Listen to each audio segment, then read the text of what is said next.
Critical Thinking Proven Strategies to Improve Decision-Making Skills, Increase Intuition, and Think Smarter. By Simon Bradley and Nicole Price. Introduction. Your brain is a 3-pound supercomputer that is the command center for your body and your life. It's involved in every aspect of what you do in your life, as well as every bodily function. It determines your thoughts, your feelings, your actions, and your social disposition. Your brain regulates the kind of person you are. It controls how thoughtful you are, how polite or rude you are, how well you think in a dangerous situation, and how you behave around your colleagues and family. It influences your emotional well-being and how well you perform with the opposite sex. Your brain is literally involved in everything about your life. It's more complicated than any computer that has ever been created or have even imagined. It has 100 billion nerve cells in it, and all of those nerve endings have connections with other cells. Your brain has more connections in it than the amount of stars in the universe. If you want to be the best person you can be at work, in a relationship, or even when performing leisure activities, you need to optimize your brain's functioning. Many of us exercise, lift weights, eat healthy, and do yoga in order to keep our bodies in good condition, but what about the brain? Your brain is the epicenter of your life, and houses the computer that helps you to make every decision that touches your life. Chances are, we're just ignoring it and hoping that it will do its job without further input from you. No matter how old you are, mental exercise will have a positive effect on your brain, which will, in turn, have a positive effect on your life. Besides, your brain needs to be fundamentally healthy to be able to go through the process of critical thinking, which is the basis for many problem-solving initiatives. The critical thinking discussed in this book encompasses smart strategies, logical thinking, as well as great decision-making skills. All these call for high-level reasoning from a brain in tip-top shape. So let's discuss how you can exercise your brain and make yourself into a logical thinker, as well as improving your decision-making skills. Chapter 1. Understanding Critical Thinking. Is it all right to say that critical thinking is what plain thinking is not? Well, possibly so. In critical thinking, you begin to evaluate something the minute you hear it, that is, before deciding whether to believe it or not. Actually, what you begin with is analyzing all the parts of what has been said and then assessing each of them in the context within which it has been uttered. After consolidating everything that you come up with, whatever you make of the intended meaning, as a whole, is bound to be objective. For you to be efficient in critical thinking, you need to know how to structure the entire process. The following points can help. Make a deliberate effort to single out the ideas contained in the piece of information you are analyzing. Weigh the ideas you find against each other to try and see what their correlation is. Find out the relevance and importance, if any, of each of your ideas. Pick out the arguments involved in the situation you are assessing and see how weighty or flimsy they are. After evaluating the arguments that you find, create your own arguments to demonstrate how many of the ideas that were presented were ideas that you agree with and which of the arguments go against what you believe in. Identify any inconsistencies contained in the text or arguments during your analysis. You also need to be on the lookout for any glaring mistakes in the arguments presented. Think of solutions that can rectify any shortcomings that you find. As you do your analysis and construct your counter-arguments, you want to bring your personal values into play. One important thing that needs to be said at this juncture is that, as a critical thinker, you can only argue from a point of knowledge. Your arguments should be distinguishable from those of people who get their information from the grapevine or try to rely upon conjecture. That is why you need to have your facts correct from the very beginning.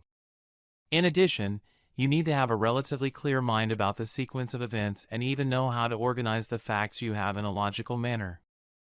A critical thinker, therefore, has a great body of knowledge to tap into as well as the competence to analyze issues and make sense out of the information. Of great importance as a critical thinker is the ability to put facts in their proper perspective. That way, your work becomes a tool to be used for a higher cause or improvement. What do you accomplish by critical thinking? Highlighting any unfounded arguments that you can detect. Highlighting any fallacies contained in the arguments presented. Introducing or strengthening objective reasoning. Strengthening existing good arguments with your knowledge and logic. contributing positively towards tasks that are constructive, contributing to improvement of theories that are already in use, improvement of working processes, improvement and strengthening of institutions. In short, critical thinking is handy wherever knowledge, objectivity, and analytical skills are necessary. Critics say critical thinking is a hindrance to creativity. True or false? False! If you believe this premise, you would be implying that creative people are basically illogical and, yes, shallow as well. Yet that is far from the truth. Creative people are vastly informed. And they are often critical and not always as carefree as you may imagine, but they can also be spontaneous. How else do you think they set about improving their work if not on the basis of critical thinking? In short, critical thinking does not prevent you from being creative. In fact, you often don't understand about thinking outside of the box unless you have already understood the ins and outs of a regular response. Usually after a session of critical thinking you'll be able to see what the out-of-the-box response would involve because you have likely exhausted other avenues through critical thinking. On the whole, these are the main benefits of critical thinking.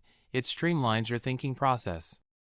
If you are wondering why streamlining the thought process is important, consider having one set of information in the hands of several people.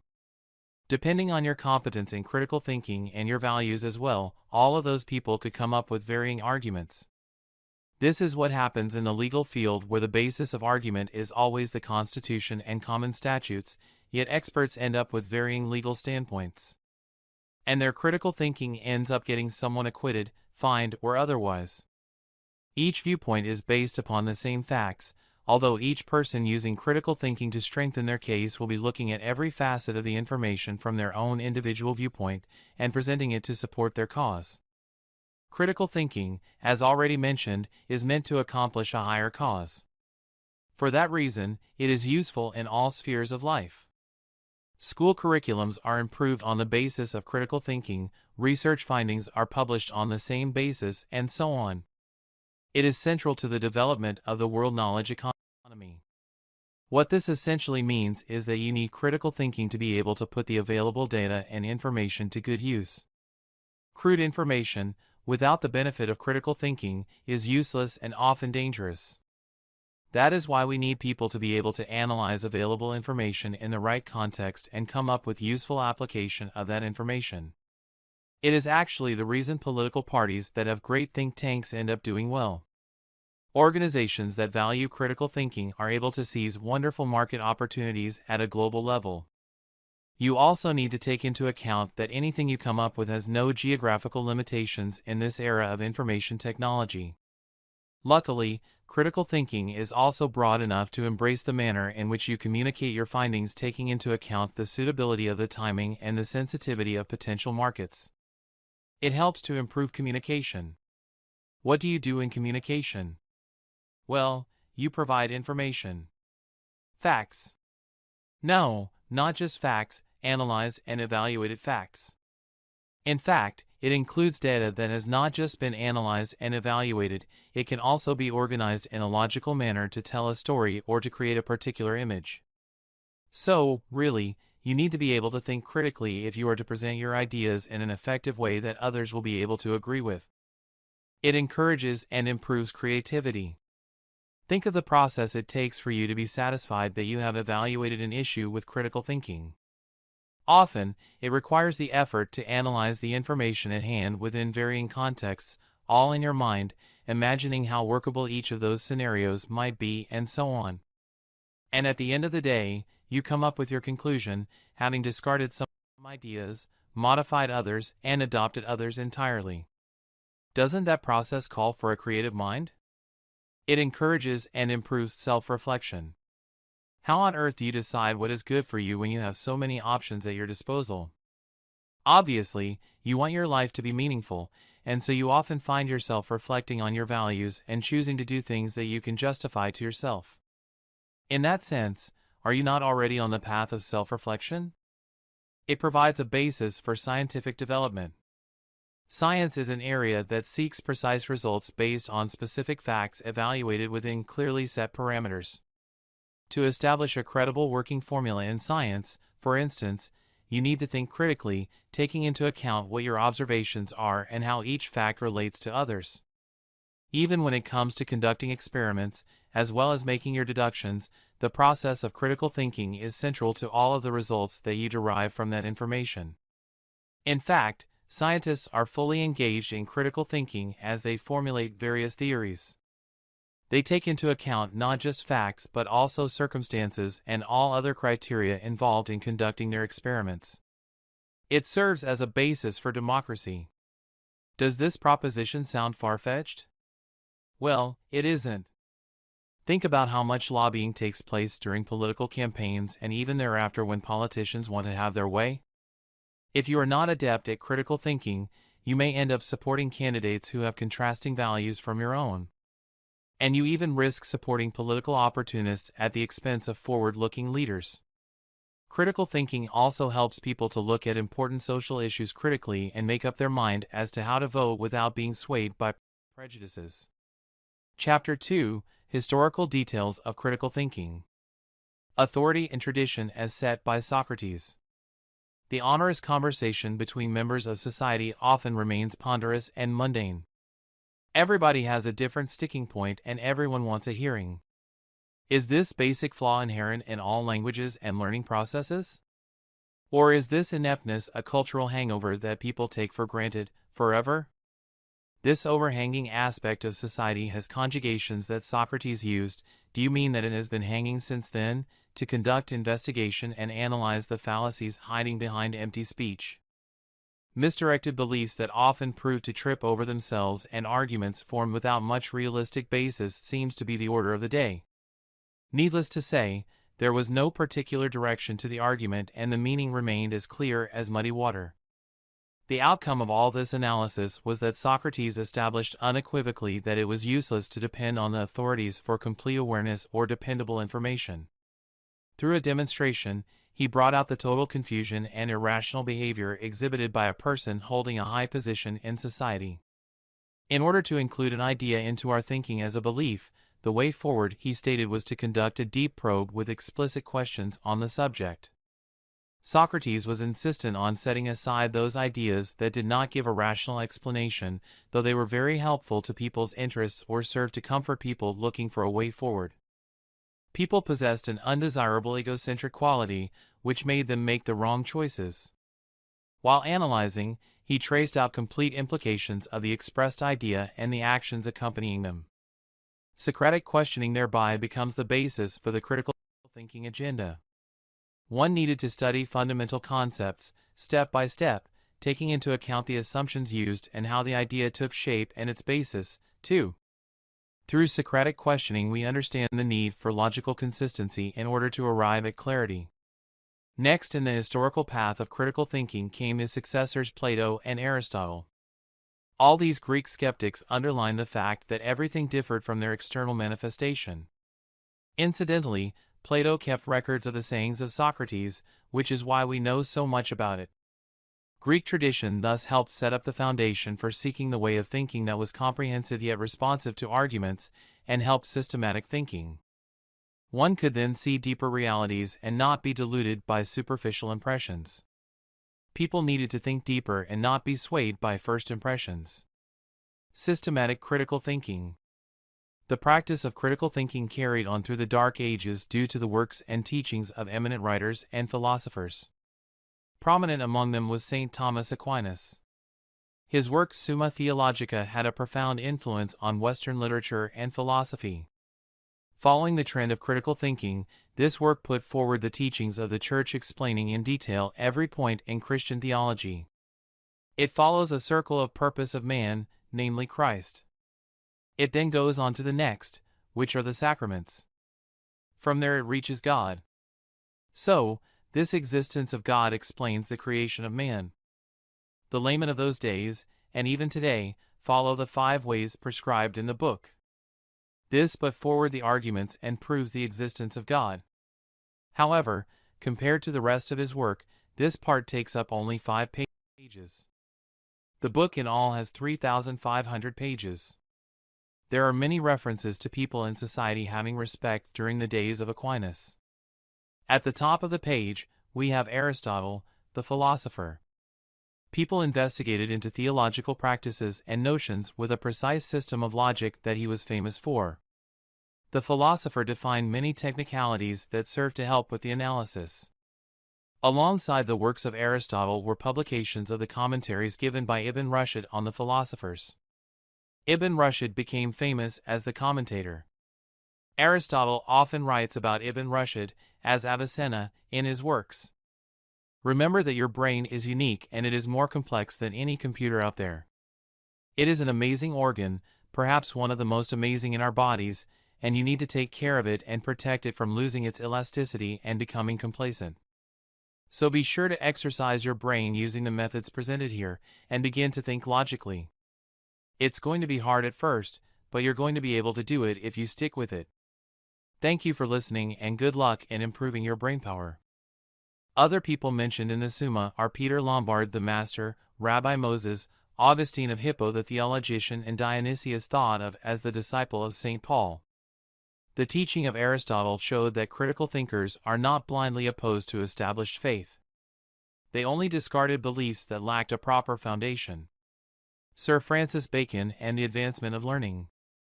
Sir Francis Bacon lived in England during this period. His book, The Advancement of Learning, encouraged readers to make empirical studies of the world. While seeking knowledge, people misuse their brains. He understood the need for using processes for information gathering, search Google, that today forms the foundation for science. Left to their own devices, people show the tendency to become bad. They accumulate bad habits. Their thoughts become corrupt and lead them away from reality.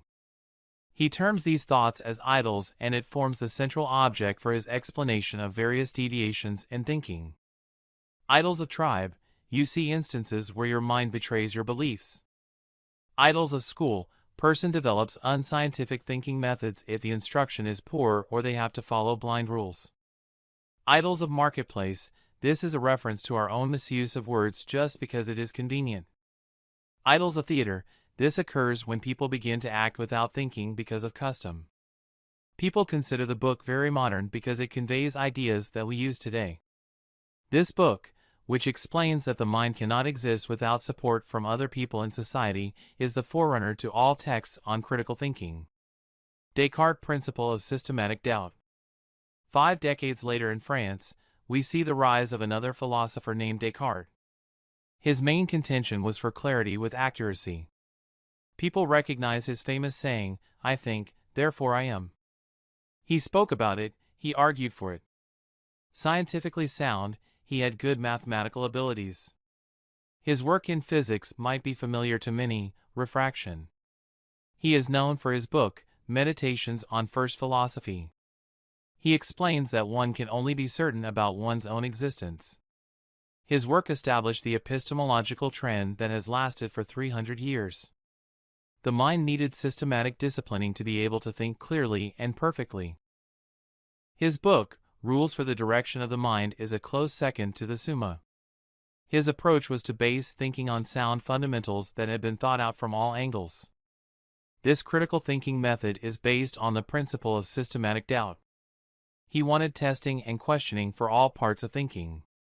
As opposed to ordinary thinking that assumed everything and questioned nothing, Descartes tended to keep inquiring into one's beliefs with a wall of doubt. Beliefs derived from the senses, usually deceived. Looking at a stick in the water, a person might be led to assume that the stick is bent.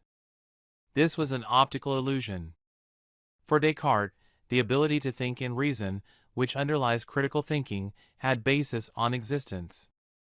Opening the portals of knowledge to scientific questioning, he wanted people to use arithmetic knowledge along with perspective analysis with the use of geometry. Sensory experience needed to be reliably distinct to formulate an opinion. The power to reason and judge the mechanism by which the world functioned came from the intellect. Descartes thus established by way of critical thinking that one might acquire knowledge that had scientific origins. He also showed that this knowledge of material aspects could have a mathematical basis. Chapter 3: Thinkers who fashioned critical thinking of their time. Utopia: a new order. Establishments and social systems required systematic disciplining. Sir Thomas More was one of the people behind the Renaissance and post-Renaissance forces that opened new roads to scientific thought. This reflected in the social life of those times by way of an overhaul in the way people thought, and this, in turn, led to a democratic process. Every facet of the world was a matter for discussion and criticism. Rise of Machiavellianism.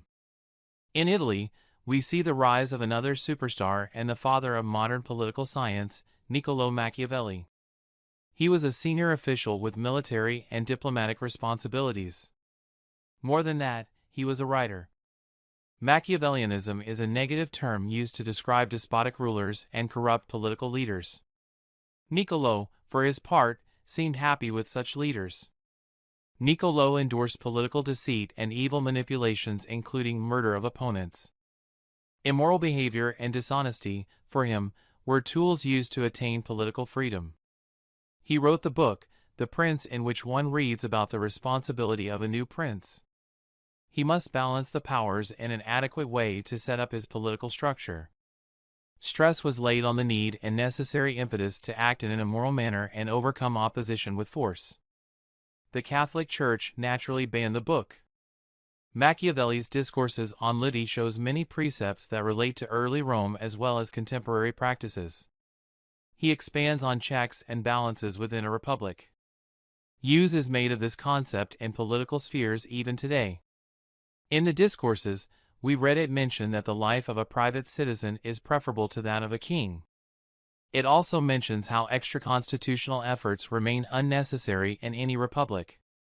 He wrote many other political, fictional, and comical works. From a point of view of critical thinking, commentators usually dwelt on the degree of philosophical content in the work. They would then go on to say how innovative the approach was or how traditional it was. Perhaps, Machiavelli changed his views as time passed, but many observers were of the view that coherence was not his strong point. Critically speaking, this will either make readers like him or disagree with him. However, there are a few who say that there is strong and deliberate coherence in all of Machiavelli's works. A few other notable authors and thinkers. Innovative thinkers include Voltaire, Sir Isaac Newton, Hobbes, and Boyle. They lived centuries apart but were supportive of critical thinking. They wanted inquisitive reasoning to be a part of the approach to thinking, especially when dealing with scientific regimes. Here, we note how Hobbes and Locke, based in England, showed similarity in their thinking to Machiavelli. The trend of dominant thinking did not rule their thought patterns. They instead sought out the unusual with critical thinking to discover new paths where they might learn additional information. Normal things need not be entirely rational from their point of view. Locke based his approach to daily matters on common sense. His approach gave us the theoretical basis for the defining of the fundamentals of human rights.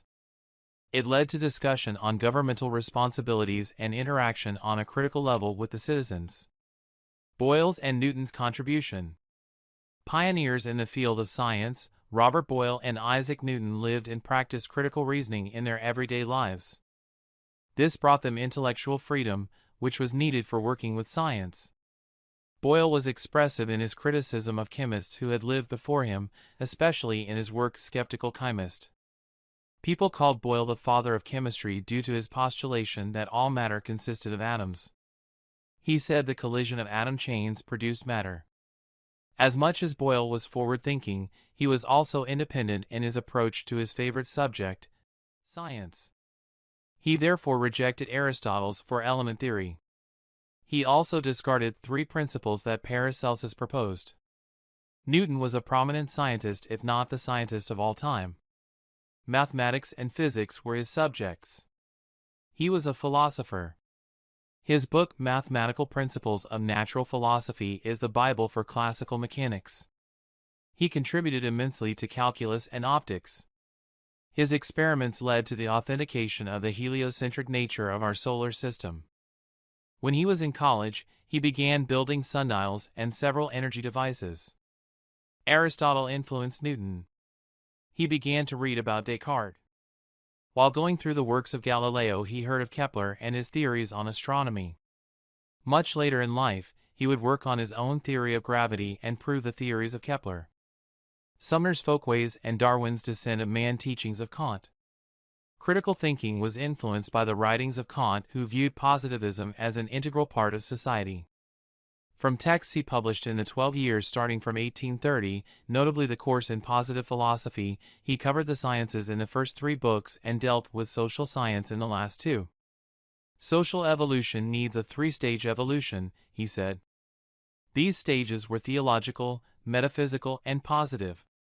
He described the theological stage with perspective to man, who is judged by God, and his successes and triumphs as belonging to God. In the second stage, he brought in Aristotle and his teachings along with those of other Greek thinkers. This stage was the investigation stage because the people started thinking and reasoning. The third scientific stage could be realized and applied to social problems, he stated. Sumner and his Folkways. Sumner's work in sociology dealt with ethnocentrism, folkways, and diffusion. In his Folkways, he brought out the point that government-mediated directives did not amount to anything. The Yale curriculum included study of sociology by Herbert Spencer. This work influenced Sumner a great deal. Sumner stated that criticism is the examination and test of propositions of any kind, which are offered for acceptance, in order to find out whether they correspond to reality or not. The critical faculty is a product of education and training. It is a mental habit and power. It is a prime condition of human welfare that men and women should be trained in it. People placed much importance on education as the best and most needed method of training the mind to think in a critical fashion.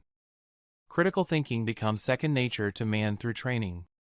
Superstition is present in any society. One needed to become aware and responsive to social challenges. For this, education is a desired tool. To this end, people began to associate him with the term social Darwinism. Critical thinking patterns mentioned in his essay Sociology bring out the competition for life and struggle for existence. Man interacts with both nature and with other men.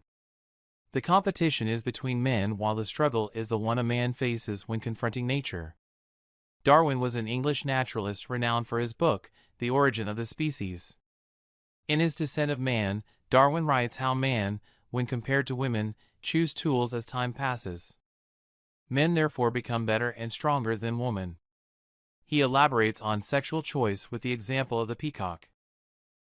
This bird has an elaborate tail with colorful feathers to help it select a mate. This is its weapon. Wallace, the co-discoverer of evolution, seemed to find the gap between man and ape too much to be explained by the principles of evolution. He began to talk of spiritualism, and Darwin spent a lot of time refuting those statements. Herbert Spencer and his social Darwinism said that society needed no help to resolve all its problems. He was also opposed to the sexual selection principle. He said that sexual selection was an outcome of natural selection of evolution. Common denominators and critical thinking. Systematic control through observations help keep the mind aligned along the patterns of critical thinking. Thinking needs to have relevance and depth alongside logic. When it has clarity and breadth too, it becomes more acceptable. Relevance, depending upon the situation, either provoked arguments or stopped them. Every dimension is indispensable, as is monitoring them. When seen together, these critical thinking issues begin to strengthen Socrates' questioning. All aspects of human existence now undergo inspection for aspects such as the way we word a question. This tells you about the person who asked the question and his or her intent. It also shows where you are in the social or economic context with respect to society. The next step in critical thinking is a view of the outlook of society. This deals first with judgment aspects that come into play. For example, the fact that a person belongs to some caste or religion could be a determining factor. Secondly, the way we construct the argument or use reason can be a factor. This might have plenty to do with the local language and usage of words. There are many assumptions made, such as the use of terms like we or the use of the definite article they in different contexts. Since a slight difference in the way we orient ourselves with respect to the argument and the questioner could alter the tone of the argument, one needs to have a critical thinking aspect, namely implication. This brings us to the facts of the matter and information source that pertain to the arguments. Different people may see things in many ways, each of which may not occur to the next person. They may talk of different things while looking at the same thing. One may also not have any idea of certain things and events. Therefore, an information gap or a knowledge divide will exist. One could talk forever and not reach a consensus. Clarity would be lost in such situations. So, why do we go to the river to catch fish? Because we can find fish in the water. The concept behind the reasoning can escape a person, or he or she may not have an inclination to share the knowledge. In certain cases, the person does not know of the situation leading to the concept. Or they might not care. Whatever the case is, one must bring the matter into the open and be able to conduct independent inquiry that will help throw light on the matter. Critical thinking thus helps us make predictions on the matter. When do we go to catch fish? Do we choose a particular spot? Why do we act in this way? Well. It does seem to attract interest, fishing I mean. Actually, we are dealing with the critical thinking aspect of frame and time of action. If these are not mentioned, the argument will not hold much punch. Before man invented the automobile, people traveled by horse carts. When we say, Edith traveled 60 miles and arrived before 11, a person who lives, or thinks, in the setting before man invented the motor car will assume that Edith started out very early in the morning in order to reach her destination by 11 a.m., whereas a modern person would read that as a 1-hour journey by car, and so Edith started out at 10 a.m. One can hear news from the radio or television. One might hear it from the hired help, or one might hear it over the gossip network. The authenticity of such news depends on the source of news. One also hears many news items, but we only consider some things newsworthy in our opinion. Critical thinking thus puts a line of judgment that needs passing or that news does not gain recognition. Twitter and Facebook widely use this aspect of spreading news. They create a judgment aspect for sourcing information, and only those that can invoke some interest in the people around the world gain acceptance. Critical thinking thus helps modern apps function properly and use their resources in the best way. Chapter 4, Skills and Procedure. The shepherd always tries to persuade the sheep that their interests and his own are the same. Stenda.L. Developing habits and determining attitudes that augment critical thinking. Professionals often have to handle stressful situations. Each is different and will vary with time and the character of the people involved. To develop a correct stance towards situations, you need to think critically and act decisively. Use learning and interaction zones in your school or employment area.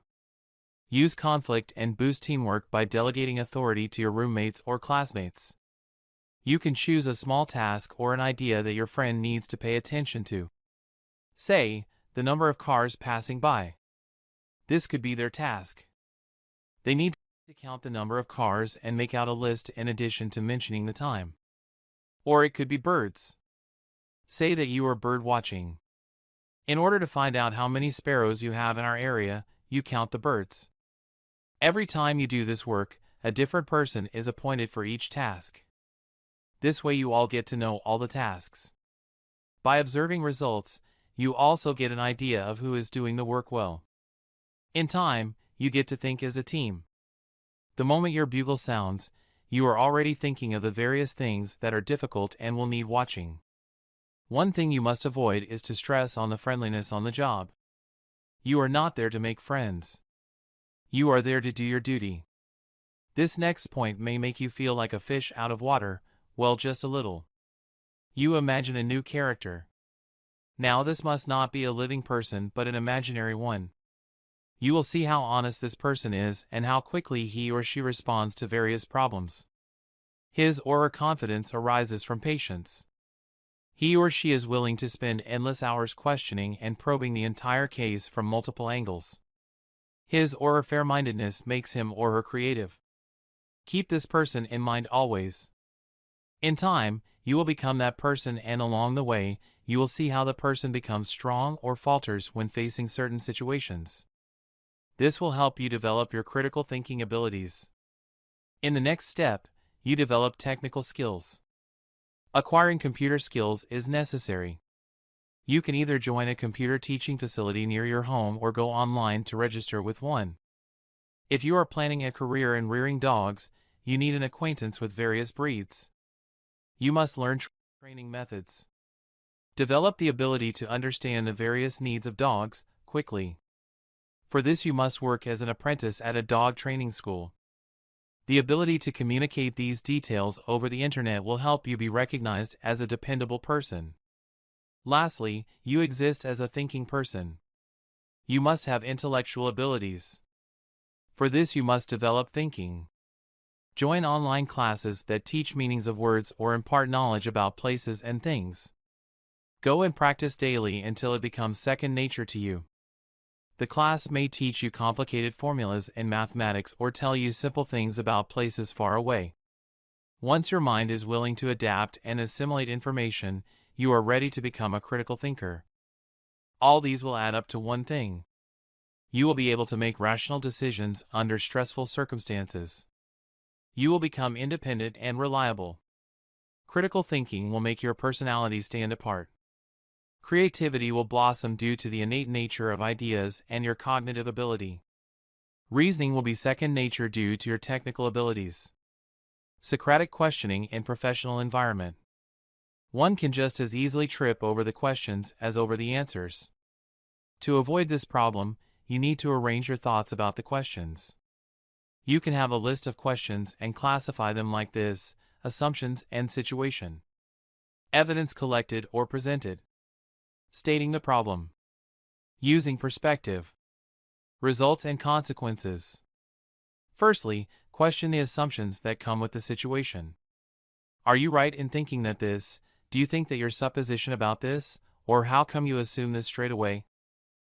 Does this belief always hold true? The more you question the setting, the more likely you are to find the correct solution quickly. Next, question the evidence. Where did you get the evidence? What was the situation when you collected the evidence? How much is the situation likely to change since you collected the evidence? What are the reasons for assuming this evidence is right? Now you come to the problem and make a clear question that states it. Then analyze whether the problem could be made any different. Can you make it into smaller questions?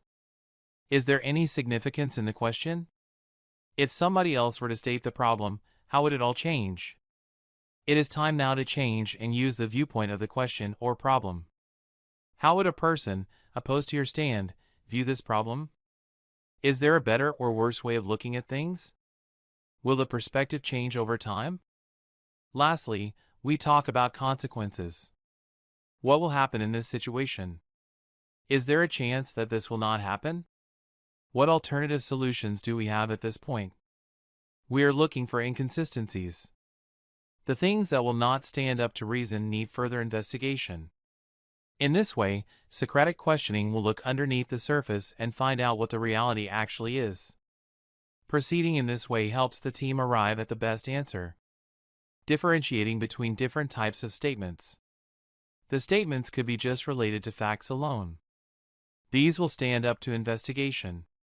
You can verify them, for they do not need the presence of any particular person or instance. Example: today is Thursday. The statement may have basis on some earlier results. Any person who is knowledgeable in that particular field can make these statements. However, these inferences will not constitute facts but rather point toward or away from it. Next, we come to judgments. This reflects some dependent variable in the situation. For instance, Johnny did not come on Saturday. He had some work to do. The assumption that Johnny was held up with his work need not have any truth. He might have fallen ill. This kind of statement is an assumption. Lastly, we have the opinion. This statement is characteristic of the person who makes the statement. In general, a fisherman will only make known his opinion about fish. These are beliefs that may not have any factual context. But at least that person who is issuing the statement assumes them to be right. Persons who have extensive experience will have opinions that are mostly correct, whereas those with little knowledge may have little basis for their opinions. Chapter 5: Inductive and Deductive Reasoning. These are two crucial thinking skills in critical thinking. In the first, inductive reasoning, one observes a set of facts from several viewpoints. Leaving out some facts or adding new ones might lead to some particular interpretation.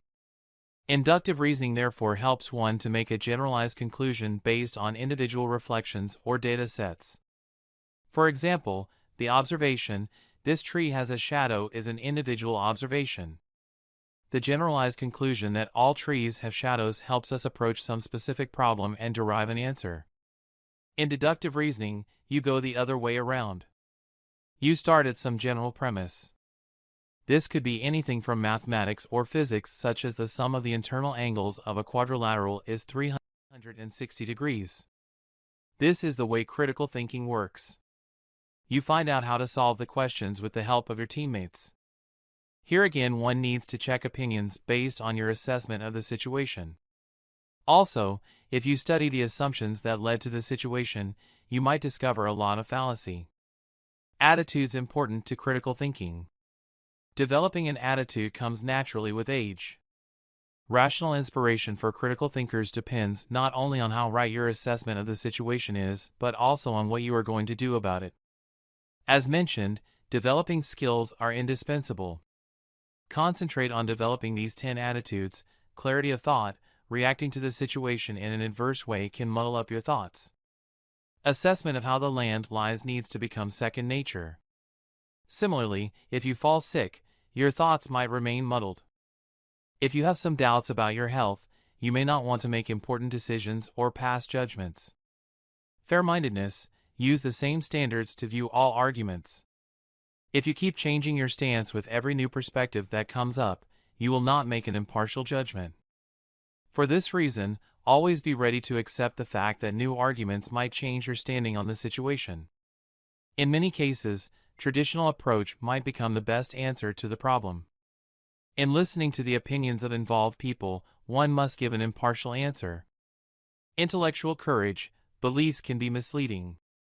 Often, platitudes please many, but do nothing to solve the underlying problem. Having intelligence about the subject matter is crucial to developing courage.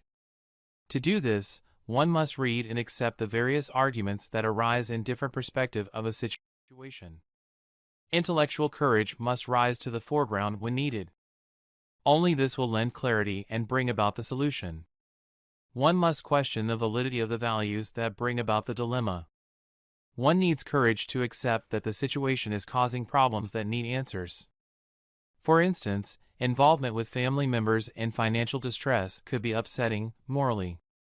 But, take the instance where the psychological support of each member helps reduce the misery.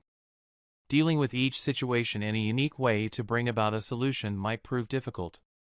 However, recognition of the fact that such contingencies could arise keeps us prepared. Confidence comes from preparedness. The critical thinker will have adequate strength in both deductive and inductive reasoning. Disagreement or changing perspectives will not deter the person from carrying out his or her probing questions until we reach an answer. Well-reasoned conclusions will inspire trust in others. Is this assessment fair? Is there something missing? The most obvious facet of confidence is external demeanor. One needs to develop this show of confidence in order to inspire confidence. However, it is difficult to project this aspect when one is holding a conversation on a cell phone. Insight. The most blinding thing in critical investigation is the ego. If one is not on the lookout for this, the egocentric orientation could lead people down the wrong alley. So, at the start of an investigation, the investigator must take note of his or her personal bias. I like beef. Ego will judge against the person because he eats beef. Assessment of the inspiration of other people might prove wrong if one has made a wrong assumption. It can also be the case when you have not considered that your personal ego may be affecting your personal vision. Integrity. Critical thinkers must have a willingness to disrobe evidence in broad daylight. Their values require judgment by customary standards. Evidence and material related to the case must have the same inspection rules and methods. If anything new is required, it must be done by incorporating the existing standards and methods. Curiosity. The extent to which one is able to solve problems depends on how curious one is about the subject. This also involves use of concept mapping. If one understands how to use these maps, one will understand at once how to create a solution. However, curiosity does not mean that the investigator must be removed from the conventional ways. It is all a matter of asking the right question at the right time. After all, knowledge does not lie in just one place with one person. One can go online and get all the information one requires at the touch of a button. Intellectual humility: one needs to understand and appreciate that everything has limits. This refers to both knowledge and to skills. One must have patience to see that a proper method needs to be followed. Only then will one find the correct solution. Intellectual humility keeps one perked up. If one wades into the stream not knowing its depth, one might be washed away or find the water flowing above one's head. Similarly, one must appreciate the skills of the people around them. It will help one to find the best person for the job and help the team reach its goals sooner. Perseverance: critical thinkers will persevere longer than a normal person. Shortcuts will lead to confusion. One will have to do the work again. Repeated work will lead to frustration. Disruptions to workflow due to the carelessness of one person on the team, he or she does not persevere, will lead to complex issues like overlapping timesheets and incomplete work schedules. One must not only keep working but must also collaborate with all team members. One could also take help from other team members to help solve a problem. Independence: this aspect of critical thinking establishes the basis for the formulation of structure for analysis and the incorporation of questions and answers. Being open-minded and thorough in an investigation will help you reach the most practical solution for all problems. So, this then becomes important to critical thinkers. Any new evidence will make one analyze their viewpoints and answers closely. They learn constantly from their strength and make suggestions for improvement. Chapter 6: Reason to adopt critical thinking. Necessity for critical thinking. Self-discipline and self-governance, with the healthy bonding of fellow workers, is the underlying operating technique of critical thinking. Personal reasoning will develop to the point of complete equanimity within all situations. Your decisions will be acceptable by all of those involved because they are well thought out and balanced and recognized as such.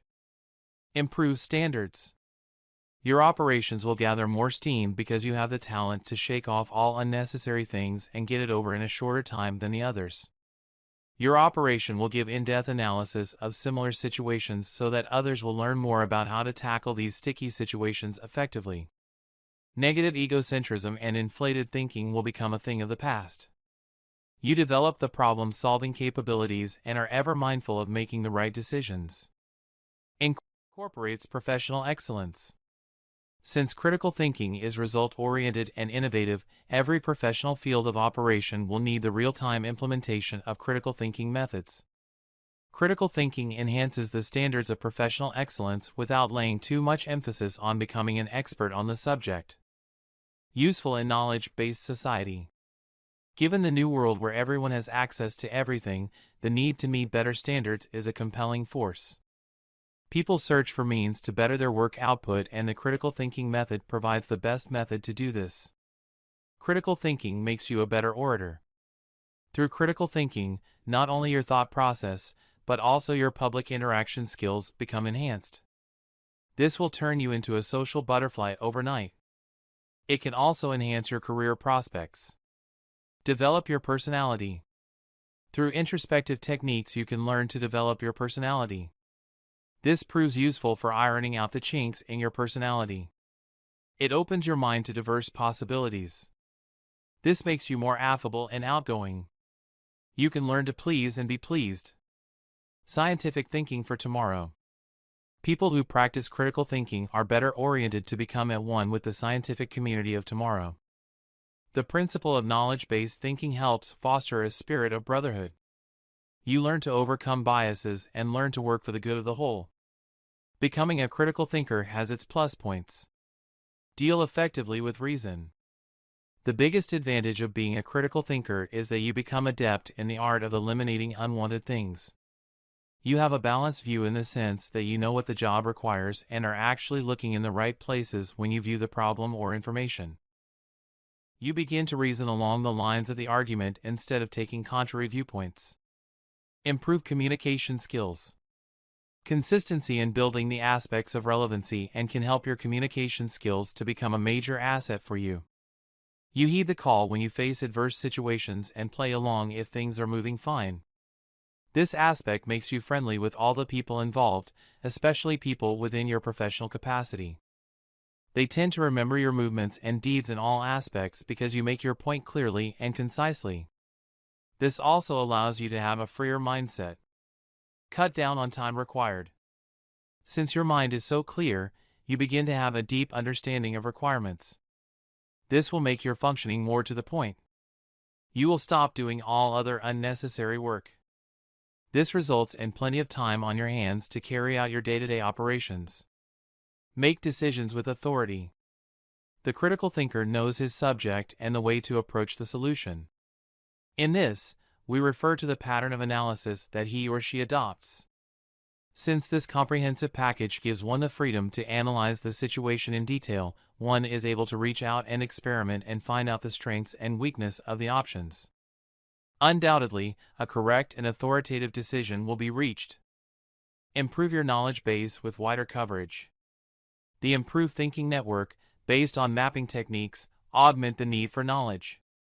This is natural and will help create more contacts with like-minded people. Getting to know more people allows you to learn more about the different cultures and customs of others and helps to broaden your views. Develop new robust approaches. When you begin to think critically, you have access to more varied approaches. Your approach to problem solving thus becomes more creative and reliable. Your career success can then be enhanced. Qualities of a critical thinker. The foremost quality of the critical thinker, the ability to discard conventional thought patterns and re-examine logical reasoning in the light of evidence of new knowledge. Since this will likely not occur as an innate ability due to human proclivity to custom and tradition, as well as by the nature of honor and valor, one needs to acquire these values through training. Able to communicate clearly with others, raise questions about the problem, analyze the given data, and arrive at conclusions in any topic. Understands how to change his or her viewpoint to adapt to thought patterns that vary from one's own, see implications of those patterns, read the assumptions, and make judgments. Intellectual clarity in understanding the problem, assessment and formation of opinions, checks answers to vital questions without fear or favor. Uses recognized standards for evaluating the results, checks all parameters involved for validity. Is capable of gathering information independently, uses abstract notions in classifying and interpreting the information. Chapter 7: Difference between reading and thinking. Men become civilized, not in proportion to their willingness to believe, but in their readiness to doubt. H. L. Mencken. Actual difference. Critical thinking is an ability that we foster over time. Yet what are we looking for? Is it a bird in the sky? Or an unknown being that we must capture and tame? Let us say it is a bit of both. When we think critically, we overcome the animal in us, the ego, and open our minds to possibilities. The evaluation becomes fair and without bias. We become civilized in our approach to others and his or her viewpoint. Critical reading differs so much from ordinary reading in the way news differs from a poem. The news may consist of anything, and indeed it covers a variety of topics from sports, daily happenings, and financial news, to gossip and fashion, whereas a poem will deal with only one topic or a limited range of topics. When we think critically, we tend to link utility value, appropriateness, or other values like tidiness, cleanliness to objects and places instead of blindly associating places and things. We begin to understand why things have quality and sequence of events. Of course, we must grow more to understand the way certain people cause certain events. But the idea is clear: our knowledge takes on a shape that follows the fundamentals of the language. Grammar for critical thinking. Since it is important to assimilate the import of each word without attaching any significance to it, we need to follow a pattern of thinking. This is like pouring water into a cup and watching it fill. Grammar consists of classifying words. Associations between the words give the meaning or classification. So, when we say predicate, we refer to the group of words that explain what happened. To find this group of words, One needs to see what the sentence says and who the doer of the action is. Once we identify this, then you move on to classify all the words that are not part of the doer of the action. Applicability of vocabulary and critical reading. Just like in all other cases where we apply critical thinking to practical aspects of life, in grammar too, we need to have a wide vocabulary. We need to know run, stop, walk, rob, kill, shout, ride, wave and shut, which are all verbs and words that denote action alongside man, woman, robber, murderer, house, country and road, to understand the meaning of the sentence that man and woman are murderers who robbed the house. If you need to only understand this sentence, the man waved as he left the house, you must know the meaning of left. You also need to understand the use of verbs in future, present and past forms. Critical thinking will work only when you have adequate exposure to events of life. Say, a child knows the meanings of these words: cow, horn, tail, tree, and meadow. If you tell him a sentence, the cow has a horn and a tail, the child will understand. However, if you say, the cow is grazing in the meadow, that child will look puzzled. What is the cow really doing?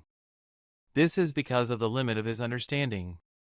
Just as practical experience is a prerequisite for critical thinking in daily life, we need vocabulary for critical reading. When your life experiences increase, your approach to critical thinking will be better. You will deal with ideas in a practical and sensible manner. But there will be situations that you cannot explain. All this leads to understanding. You begin to realize how success and failure are part of life. You might have sentences that are positive and you might come across some that are negative. This allows your mind to expand and accommodate the viewpoint of other people who might be more experienced than you or who differ in their perspective from the one you have. For making critical thinking fully operational, you need to be able to think of alternatives. Exploring possibilities and verifying facts and statements should become second nature in your thought process. If something does not ring true, you must investigate it. You have assigned reasons for the fallacy and, if proved wrong, need to be willing to discard your opinion. Importance of critical thinking. Critical thinking guides your mind through to a desired result. Say that you are reading a comic book and your mother asks you to go to the shop. Naturally, your ordinary mind does not want to let go of the comic book. But your rational mind tells you, hey, if you do not go, then she cannot cook. You go and buy vegetables first. It is the same in your thinking structure. One who is a critical thinker will not hesitate to stop thinking along in a logical line and pursue a more sensible and logical thought. Hey, it is a beautiful day. There are birds in the sky. I need some paper to write an article. There is a beautiful magazine on the front porch. I must send the article today. Here we see the next to the last sentence about the magazine is extraneous. It does not fit in with the daily schedule of the person, namely writing an article.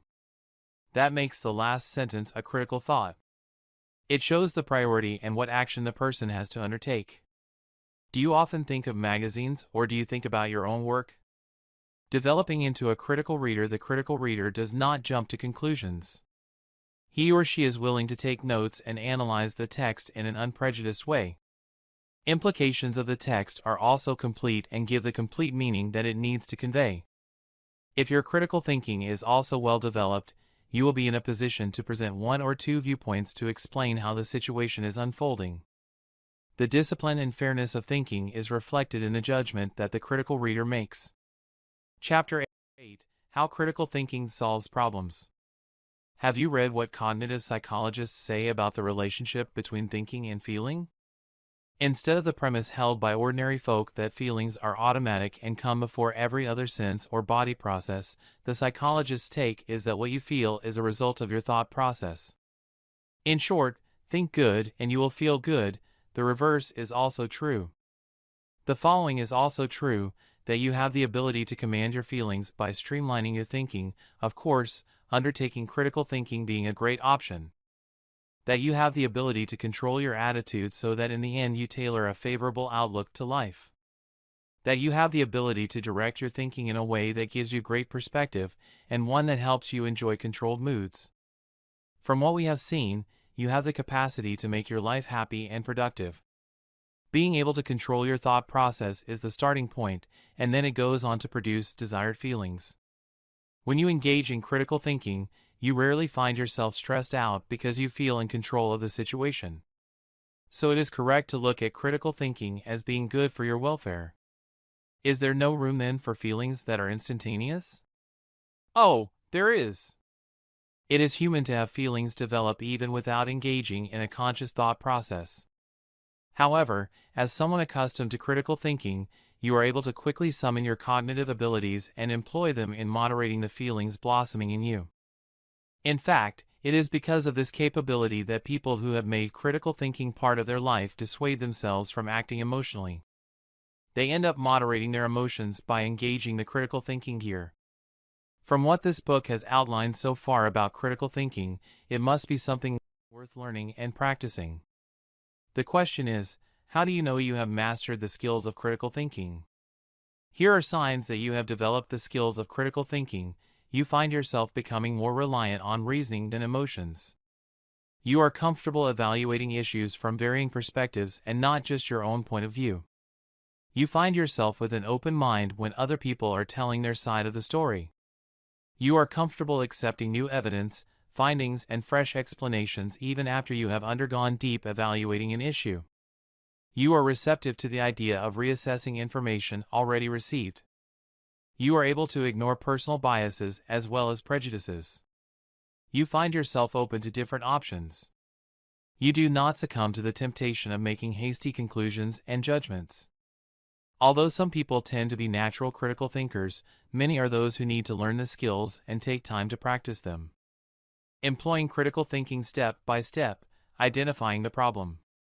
Why would you want to go for a wild goose chase, which is, obviously, unnecessarily expensive in terms of time and other resources? It is much more convenient and rewarding to aim at identifying the gist of the matter. In fact, in some cases, you get to save yourself sizable amounts of resources when you analyze a scenario and realize that there is actually no problem as such but merely some misrepresentation of a concept or a misunderstanding. Still, even when a problem exists, you save on resources when you go straight to it and embark on tackling it. Doing an analysis of the problem.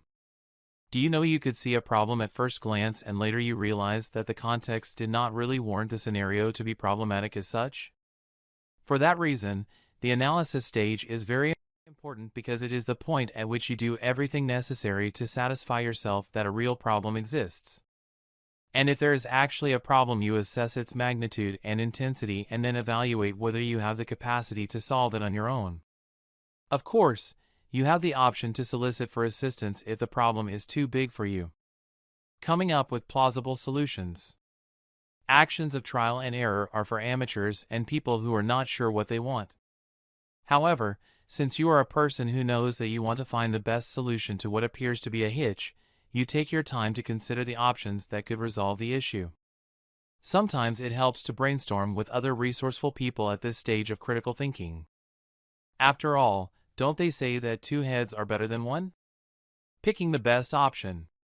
At this point, you must already know that there is no single prescription for all ailments, even when those ailments are of a financial or social nature.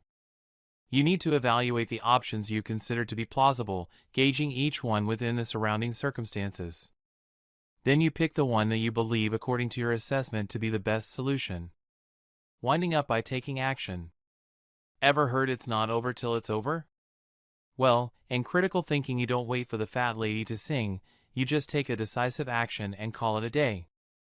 In fact, it does not matter how thoroughly you did your analysis or how good your chosen solution is, if you do not implement your select option, your challenge will remain unresolved. It is important to note too that it is not mandatory to change the state of affairs after a period of critical thinking. Even doctors sometimes undertake critical thinking where they do a detailed analysis of a patient's medical condition and history, and then they take the option of doing nothing and simply letting the patient be. The important thing is to clearly declare your decision and give supporting reasons for it. Then everyone will accept that it is, as they say, case closed. One more thing you will confirm once you get used to the process of critical thinking is that there is a confidence boost that comes with it. It is born possibly from knowing that you have a wealth of information and that you know the situation from all possible angles. Whatever the reason, you can be sure you will be a great resource person who helps others to broaden their perspective on issues. In the meantime, you will keep your wits sharpened and skills in tip-top shape. Chapter 9. Get Logical Thinking. Logical thinking is a tool that everyone needs in his or her life. It doesn't matter what department you are in at work, or whether you're someone who works outside in construction. Making good decisions using logic is always going to be the smart way to go. So let's look at how you can improve your logical thinking and how you can ensure that you make good decisions in the future. Conditional statement. The first step to making a decision is making a conditional statement. After all, there has to be a problem in order for there to be a decision necessary. Let's say you've dropped your camera into the water and assume it's not a waterproof camera. Let's say that every time that happens, the camera is ruined. Therefore, the statement, if I drop my camera into the water, it is going to become ruined. This is known as a condition statement or logic. The first part of your sentence is a requirement or a condition. The second half is a result of that requirement or condition.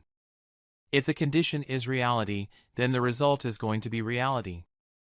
If you have done any type of application programming or worked with calculus, you've most likely worked with conditional statements.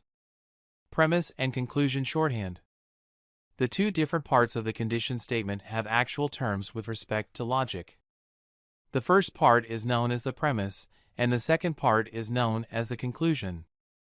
In a conditional statement, if the premise is true, then the conclusion is going to be true also. Once you understand the structure of the original conditional statement, then you can understand the three other components related to it. These are the converse, inverse, and contrapositive. When you know these three, you can avoid faulty reasoning and detect it when others are trying to use it. Converse statement. You can probably tell that a converse statement is not necessarily true because a camera can be ruined many different ways besides dropping it in water. Assuming the converse is true leads to the fallacy of false syllogism. If a camera has been dropped in water, it is ruined. Mary's camera is ruined.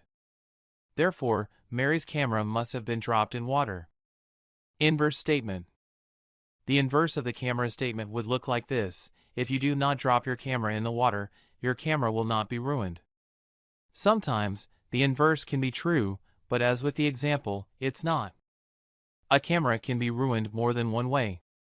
So even if someone were to refrain from dropping his or her camera into the water, it doesn't prevent something else bad from happening to it. Be very careful of inverse reasoning. Contrapositive statement. This is either the converse of the inverse or the inverse of the converse. It gets a little confusing here.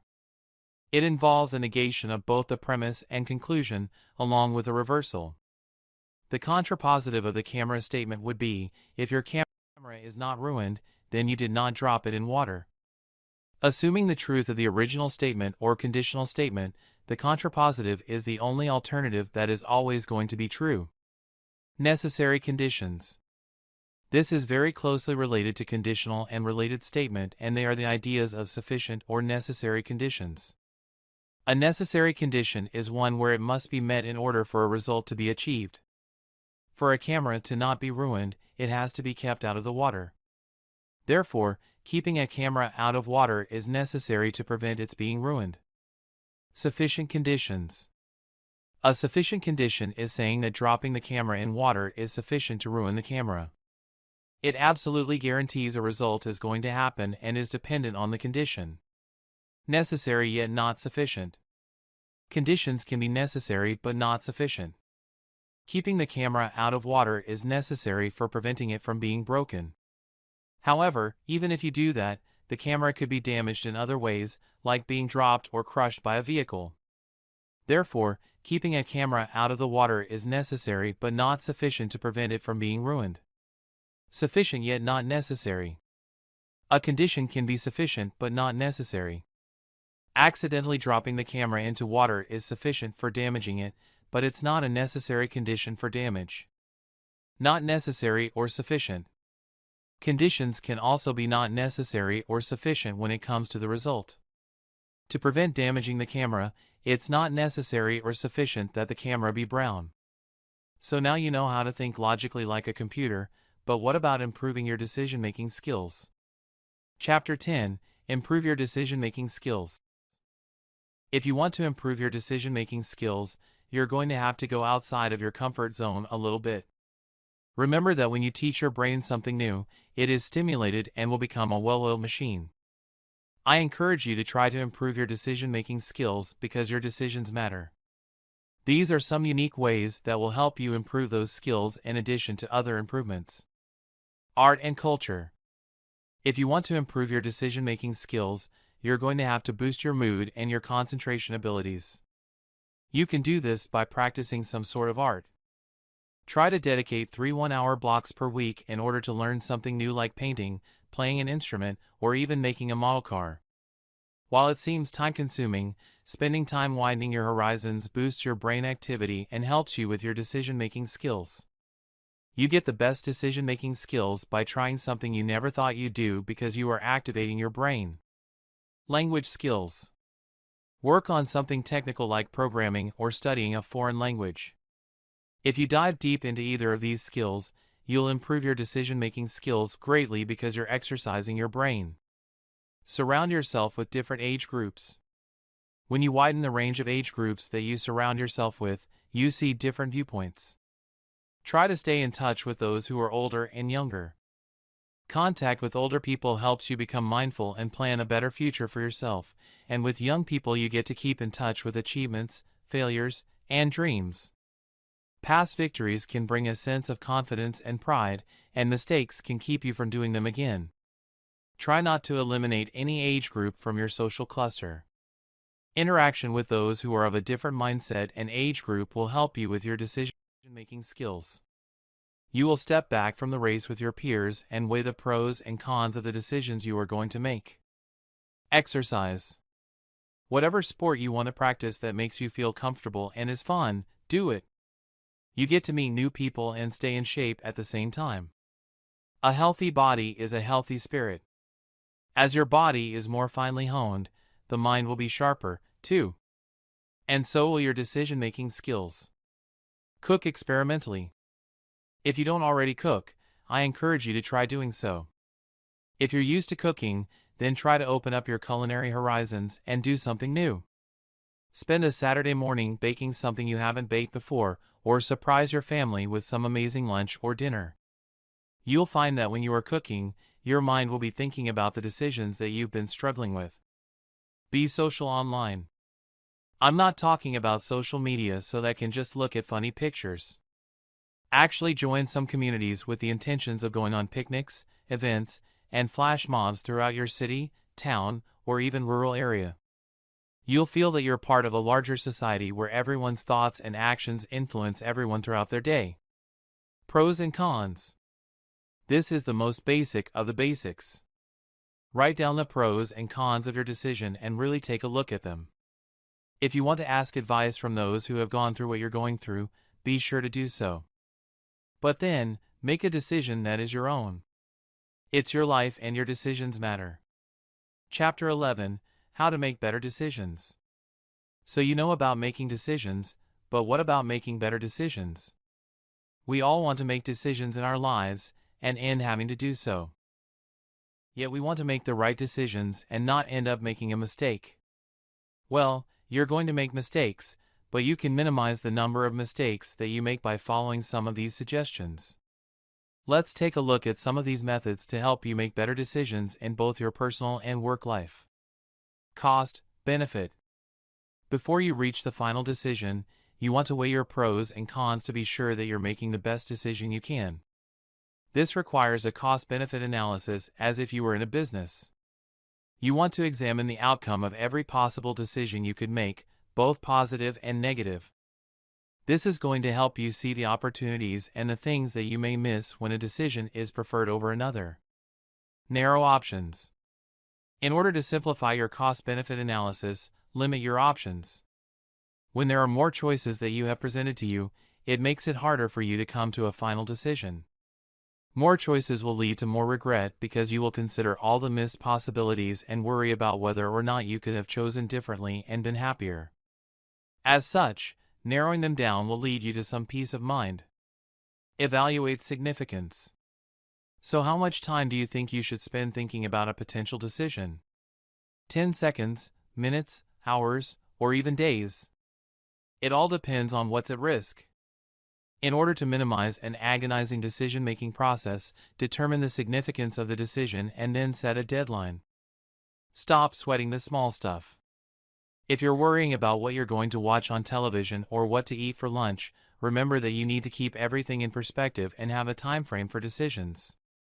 This is tied to evaluating the significance of the decision, and if it doesn't affect you or others in a significant way, then don't waste time debating endlessly about it. Research. This can seem rather obvious, but if you're going to make a major decision like buying a car or home, put the time and effort into informing yourself fully about the impending purchase or decision. This can mean the difference between being satisfied or completely disappointed. Well-informed opinions. If you're having a hard time, then obtain an educated opinion from someone you trust. This can give you the confidence that you're making the correct decision. Informed opinions are always helpful, so always look at reviews and ask friends and relatives what they would do if they were in your shoes. Chapter 12: Strategies to help improve critical thinking. Would you say that critical thinking helps in progressive learning? The answer should be obvious considering what is involved in critical thinking: consolidating information, organizing it, doing in-depth analysis of that information, and finally synthesizing it. Whether you end up finding a solution to the challenge you are facing or not, the whole process of critical thinking leaves you more informed and better enlightened. Even then, people often take thinking as a process that is automatic and does not require strategizing or even paying much attention to. However, when you become that complacent, your mind takes its own liberties and starts to wander. At the end of the day, you have nothing to write home about when it comes to solutions emerging from your thinking. Yet human beings normally have great potential if only they knew how to utilize it. If you want to perform better than average, you have got to take critical thinking seriously. You need to make an effort to keep learning so that you remain well informed and also master the techniques of critical thinking and be consistent in practicing them. And as your thinking habits change, you can not help but experiencing positive change in your personal development. It is imperative that you engage in critical thinking if you are to be adept at problem solving. As such, the need to employ apt strategies cannot be overstated. Below are strategies that you can apply to improve your critical thinking, making a conscious effort to focus on the challenge. Much as everyone wants to solve problems, not everyone is willing to devote sufficient time to focus directly on the problem at hand. Yet when you do, you are able to address the issue in its correct perspective and evaluate it within the prevailing circumstances. It is unlikely you will ever have a panacea to all your problems. Even when those challenges look similar, there are always factors like timing, environment, and others that call for each problem to be addressed in isolation. Learn to ask critical questions. Can you surely expect to receive a helpful answer to a problem if what you asked was general? And who will give you a serious answer if your manner of asking is casual? It is important to learn how to tailor your questions so that you can provoke your source into responding in a way that is relevant and helpful to your situation. And even when it comes to designing questions to help you in your research, you'll need to frame them in a way that leads you to relevant sources, and fast. Learn and practice to support your ideas with verifiable evidence as well as logical thinking. Get used to analyzing an issue before coming up with deductions. At the same time, you need to be serious in your reasoning and evaluation.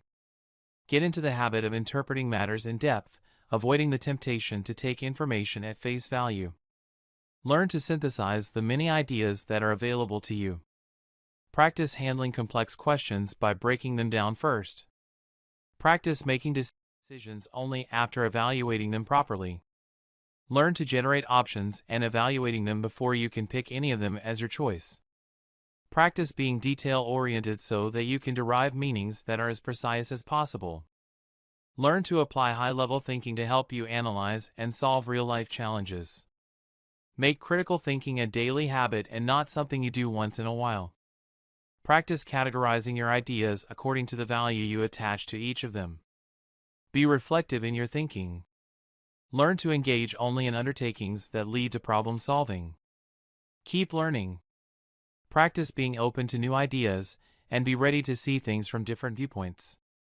Always seek improved solutions. Be open to alternative solutions. Practice having an open mind to ideas, techniques as well as solutions. Learn to respect other people's ideas and points of view. Practice checking the veracity of information, be it the one picked from books or the internet. Form observation from other people and other sources.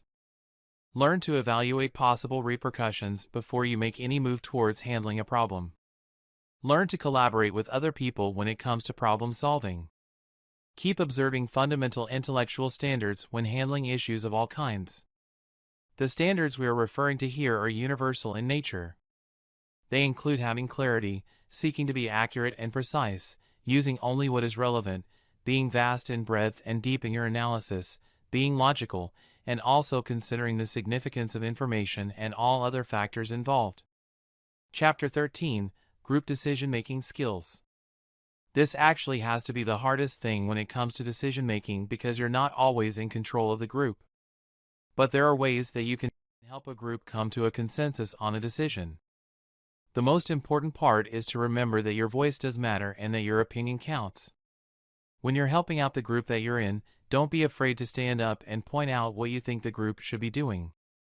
Most will be relieved that someone else took control. Conflict management. Making a decision with a group definitely complicates the process. Multiple opinions and viewpoints seem to heighten the chance of a conflict, so be prepared for a situation like this. It's always best to practice some conflict management by identifying the difference between a win-lose situation and a win-win situation. Plan ahead. When you are making a decision as a group, try to decide the details in advance so that you can avoid conflict among the group members prior to the event. This can be useful for dinner parties or movie nights. It may dampen some of the spontaneity of plans but can improve the decision-making skills of those involved and decrease the likelihood of an argument. Take charge. There are times where you can be submissive and get away with it, and then there are times that you just need to stand up and be assertive. If nobody is taking charge, then be the one to do so. Otherwise, you're going to waste precious time trying to decide on something when a decision could have been made and you could have been moving on. Never dwell on mistakes. The best impediment to a good decision being made is constantly thinking about past mistakes and beating yourself up for them. Living with some post-decision angst and regrets are going to hurt your capability to see things through and decide on them swiftly. Make a decision to never look back once you've made that decision. Chapter 14, Applying Questions in Critical Thinking. Do you ask questions to satisfy your curiosity? Well, sometimes yes, and sometimes no. Questions can be very crucial in soliciting the correct information. Instead of acting on presumptions, why not ask clarifying questions and move on with certainty?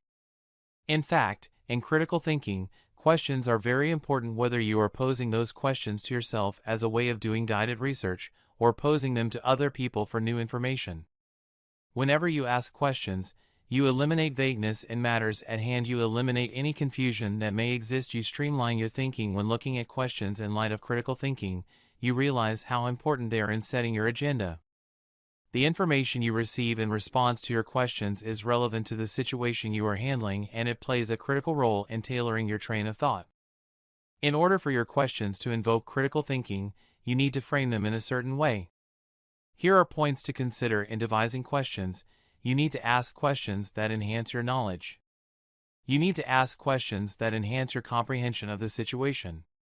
You need to ask questions that enable you to analyze and evaluate the facts at your disposal. Your questions need to help in synthesizing the information available for use. In this regard, it is important to avoid asking questions that are one-dimensional. One-dimensional questions are those that call for a yes or no answer. They do not provoke anyone into serious thinking. To plan in advance. This planning here refers to the aspect of devising your set of questions in advance so that you are prepared. Great critical thinking involves high-level thinking, and you can only achieve that when you have well-constructed questions. The scholar who came up with this business of serious questioning in order to invoke high-order thinking was educator Benjamin Bloom. The mode of questioning that he proposed is referred to as the Bloom taxonomy. Under the Bloom taxonomy, when you are speaking of knowledge, comprehension, and ability to analyze issues, you need to understand that in this context, knowledge represents the facts that you are capable of remembering, the opinions that you have, as well as the concepts that you have at hand. Comprehension stands for the ability you have to interpret any information in your possession in the language you understand. Synthesizing and applying the knowledge involves the ability to interpret the information you have and applying it to entirely new situations. Overall, you need to look at questioning as a critical thinking tool that ends up putting you in better stead to understand different situations that are similar to the one you have just evaluated. A simple guide to help design suitable questions. Let your questions seek knowledge. In order to construct questions that help you achieve relevant information, you need to be certain as to what it is that you want to accomplish with that information. To be able to do that effectively, this is what you do. Do a recap of what you already know in relation to the situation at hand. Try to recall facts and relevant terminologies. Enumerate the relevant ideas that you already have. Write down any answers that you have already received.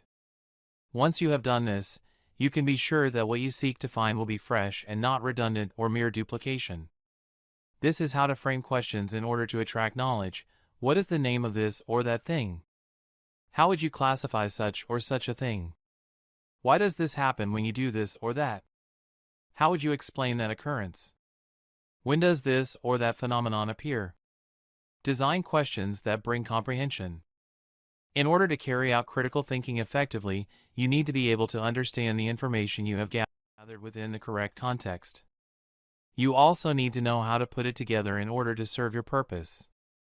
Practically speaking, this is what you seek to accomplish in comprehension questions, to organize the ideas and facts that you have in order to compare them.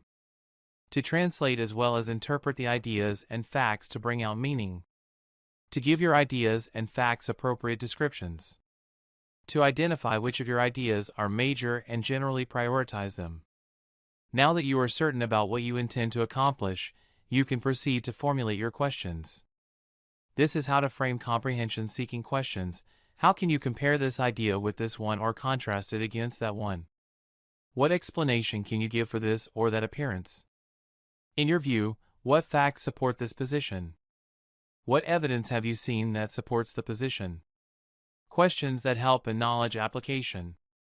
Why on earth would you need questions to help in application of knowledge? Well, the answer is simple. You have the relevant knowledge with you, yet you still have the initial problem unresolved.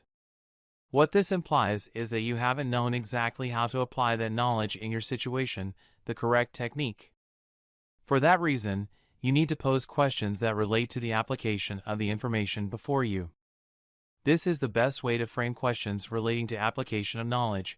What are the best examples you can provide for dealing with A, B, or C? How would you demonstrate how you understand this or that? As far as you are concerned, what is the best approach to this or that? What could happen if things are done this way or that way? Questions seeking analysis. At this juncture, you have a generous body of knowledge comprising information as well as opinions. However, a lot of what you have is general and not specific. For information to be helpful in critical thinking, it needs to be supported with credible material.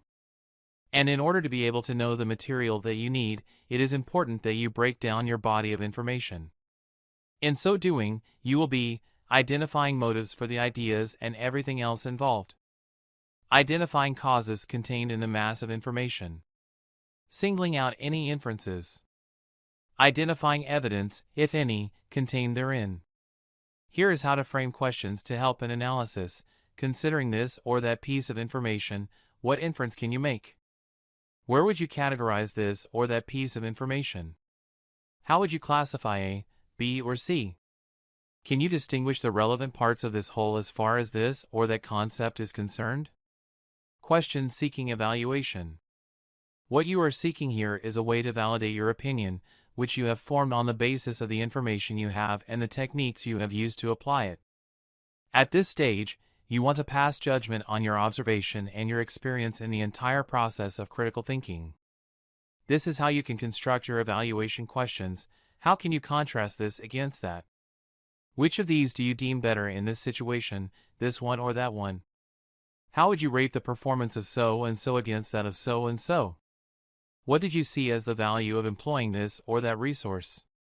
What would you have suggested if someone had sought your opinion? Questions seeking to help in synthesis. Basically, what you want is to synthesize everything and come up with a unique solution to the existing challenge. Your creative mind has, by now, visualized the general direction your decision needs to take after consolidating all the information at your disposal and analyzing it. However, at this point you need to be specific about the next cause of action. This is the best way to construct questions relevant to synthesis. What do you think if this or that was the case? Do you see a possible alternative to this interpretation? Can you see a possibility of circumventing this or that hurdle? Chapter 15, Exercising the Brain. 22 Exercises to keep your brain in tip-top condition. Make exercise fun. Research shows that those who get an adequate amount of physical exercise are also exercising their brains. Studies with adult mice that ran on a wheel whenever they felt the urge has twice as many new cells in their hippocampus. This is the area of the brain that is involved in memory and learning. Mice that sat around all day without a wheel did not have as many new cells. The researchers believed that the voluntary method of exercise was less stressful and more beneficial to the mice.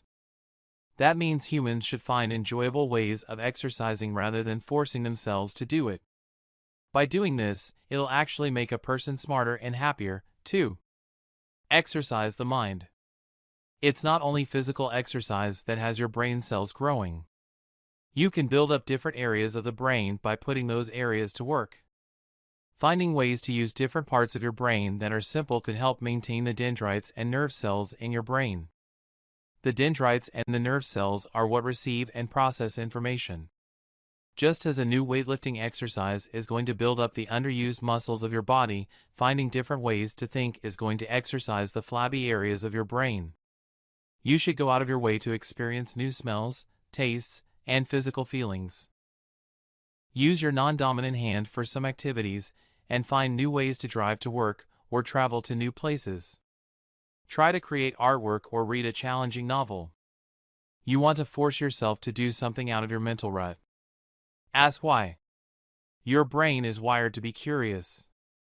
When you are grown up and matured, you may stifle or deny your natural curiosity, but that's not healthy.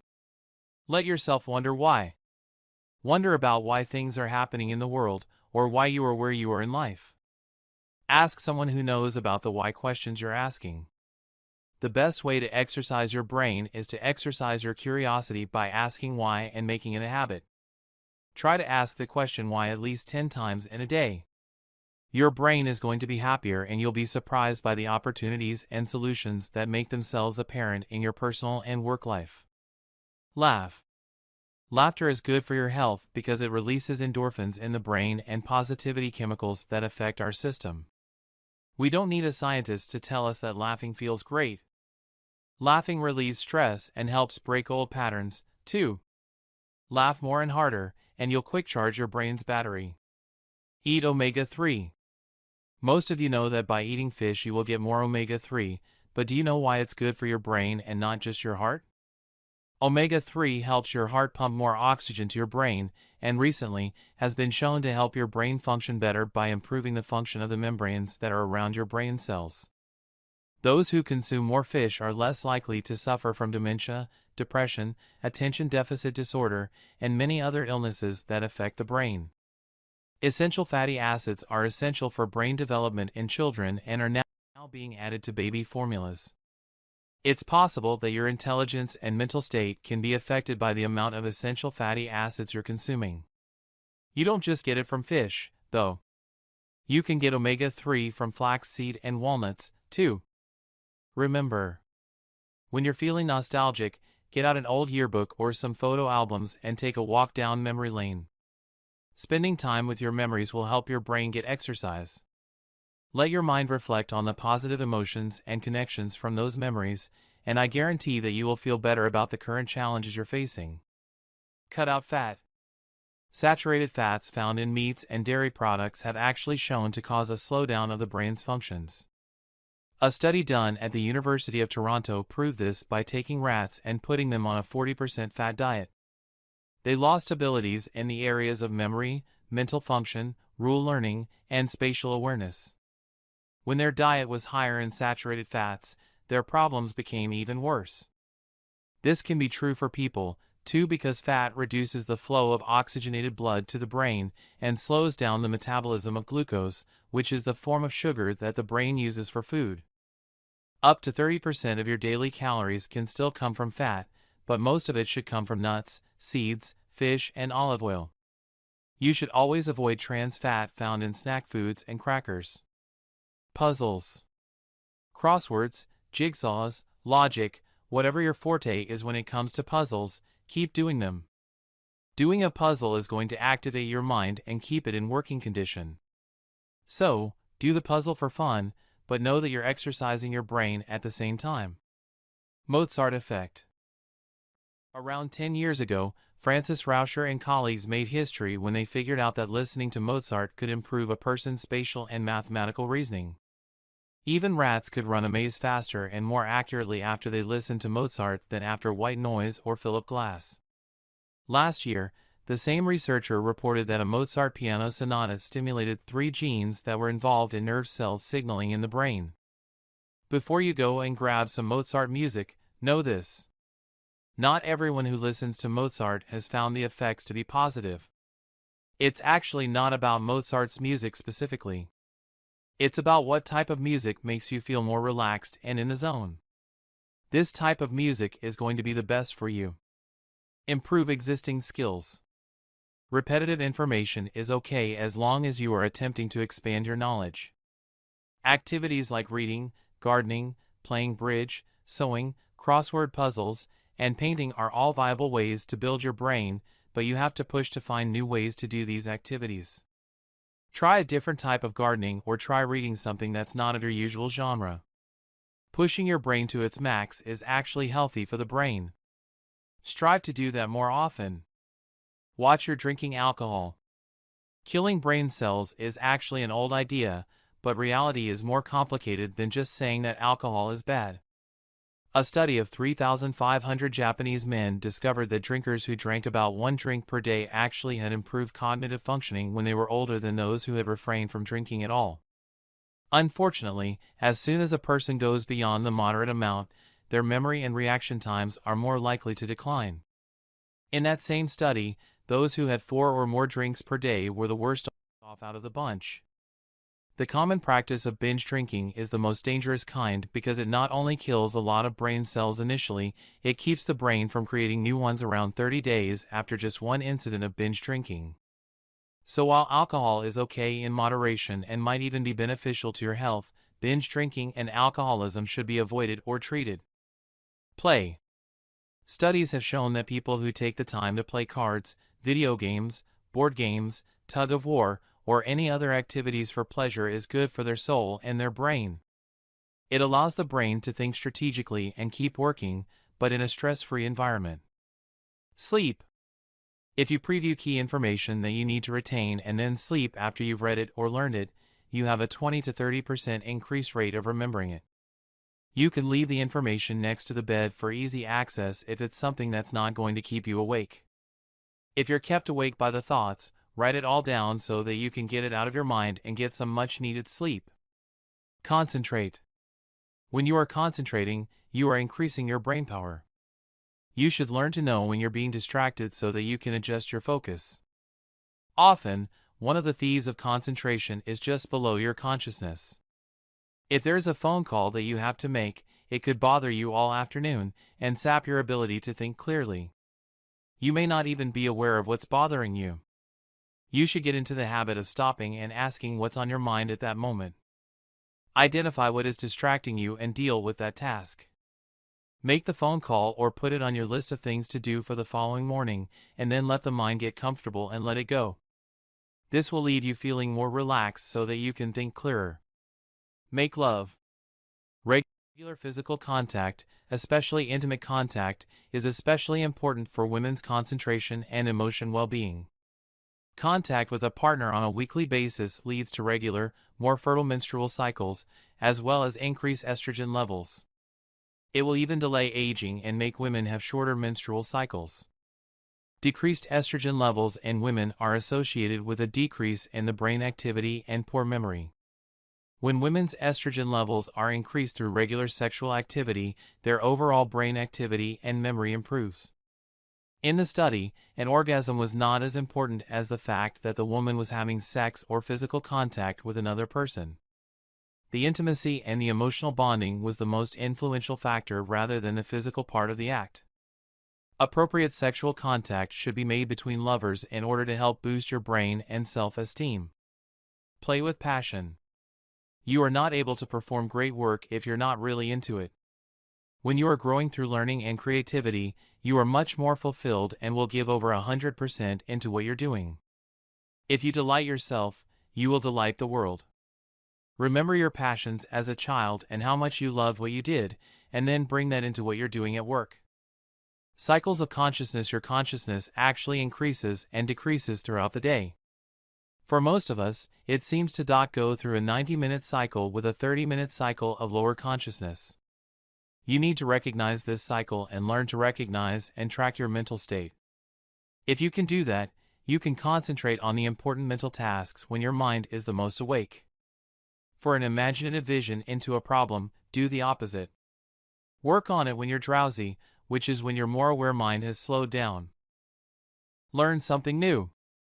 This could seem obvious, but some people seem to forget it as they age. You can actually capitalize on your brain's ability to learn new things and make it stronger at the same time. You could have a specific topic during leisure time, but if not, try to learn something like a new word every day. There is a strong correlation between having a working vocabulary and intelligence. When you have new words to work with, your mind will think of new ways and nuances between ideas. Put your mind to work, as it's one of the best ways to re-energize your brain. Write to be read. There is great value when you are writing only for your own eyes, but try to imagine what it would be like if someone were to grab your journal and read it now. You should be writing to stimulate your mind, which means writing as if someone else was going to read those pages. The greatest benefit of writing is that it actually expands your brain's capacity. You should always be finding ways to write or read so that you can exercise your mind. Aromatherapy. Do you remember what it's like to get a whiff of lemon or a whiff of orange when you were tired? If you haven't tried it, I encourage you to attempt a little aromatherapy by putting a few drops of some essential oils like lemon, orange, peppermint, or cypress onto a cotton ball and inhaling the scent. It's definitely going to make you feel more alert. Drugs. There are good and bad drugs to enhance your brain. Caffeine is a common one used by students in order to stay awake and be more alert. Caffeine restricts the blood vessels going to your brain, so it's not clear what the long-term effects might be on the brain. Instead of coffee, try some Gotu Kola or Ginkgo biloba herbal tea when you need a boost. Both of these have been shown to increase the blood flow to your brain and improve your concentration. Brain trust. If you want to build up your brain power, then you're going to need others around you who are inspiring and stimulating to you. Read magazines from different fields within your field of study and make connections with people, places, and things that will give you new opportunities. Use them to help you find solutions to your problems. Remember that no matter what your age or your occupation is, your brain needs to be challenged all the time in order to perform at its peak. Whether you're memorizing lines of Shakespeare, playing chess, or learning a new skill, you need to keep your brain busy if you don't want it to get rusty and old. Conclusion. Your brain is the supercomputer that governs your life and body, and it's involved in everything that you do. It is going to determine who you are, what you do, and how well you do it. Therefore, it's imperative that you keep your brain in tip-top condition so that you can make better decisions about your life and think in a logical manner. Thinking logically doesn't mean that you don't have emotions. It means that you are able to come to a conclusion based on rational thinking rather than feelings. Remember that your brain is unique and it is more complex than any computer out there. It is an amazing organ, perhaps one of the most amazing in our bodies, and you need to take care of it and protect it from losing its elasticity and becoming complacent. So be sure to exercise your brain using the methods presented here and begin to think logically. It's going to be hard at first, but you're going to be able to do it if you stick with it. Thank you for reading and good luck in improving your brain power.